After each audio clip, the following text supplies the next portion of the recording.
Hey, hey, hey, fabulous people. Okay, so, man, I could not do a show on Saturday, unfortunately, because I had a lot of work to do, so I apologize for anybody who was waiting for the show.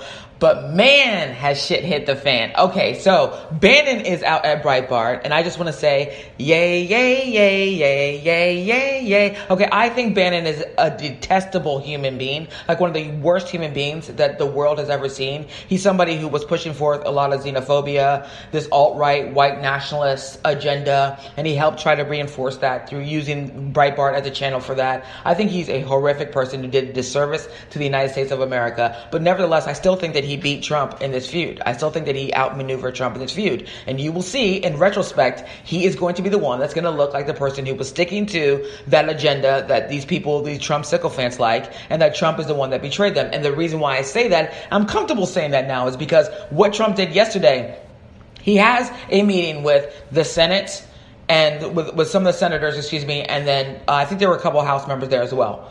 And in that meeting, he was asked by Dianne Feinstein, a Democrat, whether or not he'd be willing to basically legalize DACA, and that whether or not he'd be willing to sign a clean bill on DACA, which is essentially means that there'd be no other provisions in that bill. It would only basically legalize DACA, which is something I'm a proponent of. I want them to do that. But nevertheless, I'm a liberal. If you are a Trump supporter and you're listening to this, I am a liberal, and I like the idea of a clean bill on DACA. But anyway, nevertheless, his supporters now are enraged. It's not only that, he also said that he'd be willing to sign any immigration bill that they brought to him, that because he trusted the people that were in this room. So which means that he doesn't care whether or not that immigration bill actually fulfills the promises that he made to his base. That's irrelevant to him.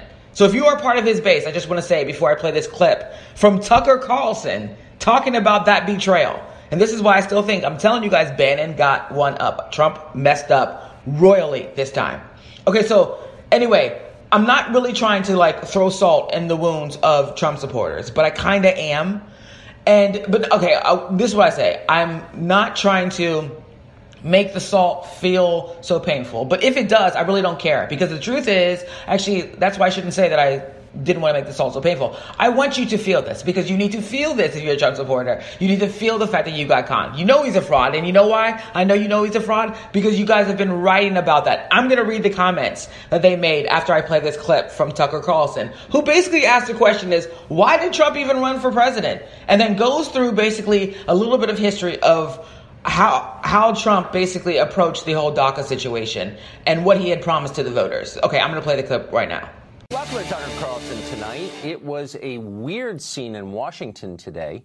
President Trump, you'll remember, ran for office promising to fix immigration, make good deals, and in general do a better job than the corrupt, incompetent lawmakers he said were wrecking the country. And he was right, they were wrecking the country.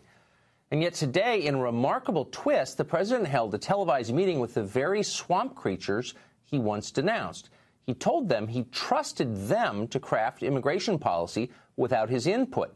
Then he suggested he'd be willing to accept any deal they produced, even a bad one. When this group comes back, hopefully with an agreement, this group and others from the Senate, from the House, comes back with an agreement, I'm signing it. I mean, I will be signing it. I'm not going to say, oh, gee, I want this or I want that. I'll be signing it because I have a lot of confidence in the people in this room that you're going to come out with something really good. At one point, the president agreed with Democratic Senator Dianne Feinstein of California that it would be wise to handle the question of DACA separately before negotiating any meaningful reform of our broken and dysfunctional immigration system. And I don't know how you would feel about this, but I'd like to ask the question, what about a clean DACA bill now, and with a commitment that we go into a comprehensive immigration reform procedure like we did back, I remember when Kennedy was here, and it was really a major effort, and it was a great disappointment that it went nowhere. I have no problem. I think that's basically what Dick is saying. We're going to come out with DACA. We're going to do DACA, and then we can start immediately on the phase 2, which would be comprehensive. Would you be agreeable to that? Yeah, I would like to do that. Key allies very close to the president on immigration told us this afternoon they were shocked by what they saw in that meeting. It was a completely different Donald Trump from the one we watched on the campaign trail just 2 years ago. How different? Let's put it this way.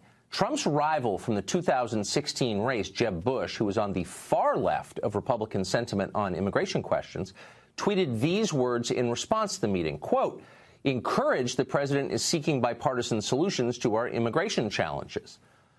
In 2016, Donald Trump ran on the premise that America's borders ought to be real, that the repeated amnesties of the past have betrayed voters, and that this country deserves an immigration policy that looks out for American interests rather than those of foreign countries. Same people the president now says he trusts to write the immigration bill, the one he'll sign no matter what it says. So what was the point of running for president? Okay, to be abundantly clear, that was Fox News. That wasn't me. That was Fox News. That was Tucker-Carlson. Somebody who actually liked the imposter in the White House and actually put forth all the propaganda and helped support it. While everybody else in the world was covering things like Mueller, he would be covering things like biscuits in the middle of the barnyard. Who found the biscuits? Like, that's the kind of stuff Fox News was covering. And look at what he's talking about now. You even have Ann-Coulter, who came out and said that Fire and Fury couldn't do as much damage to Trump as what he just did. That love fest, she said, that DACA love fest is what she called it. And here are some of the comments from Trump supporters. Let me read to you some of the comments from them. Okay. So here's the one. It says, "Dear Donald, when Tucker-Carlson and Ann-Coulter disagree with you, but Jeb Bush and CNN are singing your praises, you screwed up. If Trump, this is another one. If Trump grants amnesty, we got cons. Simple as that. If that doesn't happen, I will laugh at him if he gets impeached by the Dems and his rhino friends, quote unquote. If he keeps his campaign promises that got him elected, he will go down as one of the greatest presidents ever. The choice is up to him." And then another one says, "If Americans supported amnesty, Hillary would have been elected president. People want the wall and all the dirty, rotten, illegal aliens deported. What the hell is so hard for you to understand about that, Trump?" Okay. And then here is some more. Okay. Here's another one. It says, "I live in a deep blue state, and even here, there's nowhere near 70% support for amnesty. President Trump, you are finished if you suck this bad on negotiating such a winning hand. Or maybe CNN and your new BFFs have been right all along. You're nothing but a lying Russian traitor and a mentally retarded.